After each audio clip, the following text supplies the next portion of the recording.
This is my mom. Her name is Marianne. She's 41. She's pretty cool. She's supportive. She's funny. She makes a mean shepherd's pie. And trust me, she's one of the most greatest mums you'll ever meet. As a kid, she grew up in Callander, Ontario. You've probably never heard of it, but it's right beside North Bay, Ontario, and it's about 4 hours north of Brampton. And I won't sugarcoat this. As a kid, my mom was poor. And not poor as in she didn't have a huge Christmas or that she never went on vacation, but poor as in relying on soup kitchens for food and being unable to afford clothes that fit. On top of that, my mom is Aboriginal. Not that being Aboriginal is a bad thing, but in the area she grew up, the Aboriginal kids were always bullied and discriminated against, being the only Aboriginal in her classes growing up in an almost entirely white area.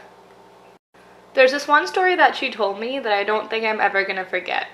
When my mom was 6 years old, she attended Girl Scouts in North Bay. The way Girl Scouts worked back then was, at the beginning of every meeting, each girl had to pay her dues, which was 50 cents. Normally, the kids my mom went to Girl Scouts with brought their dues with 2 quarters or even 5 dimes. But due to my mom's financial situations, every meeting, she brought 50 pennies. She was totally treated differently because of bringing the pennies.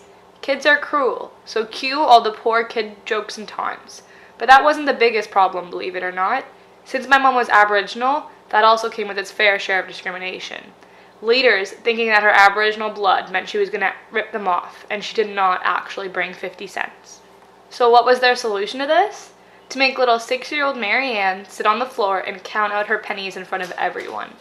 Not only did this lead her to be missing half the Girl Scouts meeting, but it was also just plain awful. Not only being singled out because she's poor, but also because she's Aboriginal. Now, 35 years later, she can still sit down and tell me how it all happened, what the leaders' names were, even what the school was called. This just shows how this kind of stuff never leaves a person. It can leave an everlasting impact. You can't always see it, but it's definitely there. But my mom, she never let this whole Girl Scouts incident ever stop her. She even became a leader in mine and my sister's troop to make sure that this kind of thing would never ever happen to any other little girl. Because of this, I vow to never judge or treat anybody differently based on their class or their race. I realize what happened to my mom was wrong, and so does she. And from here on out, I'm gonna walk with my chin held high and not let what anyone says or does ever get to me again.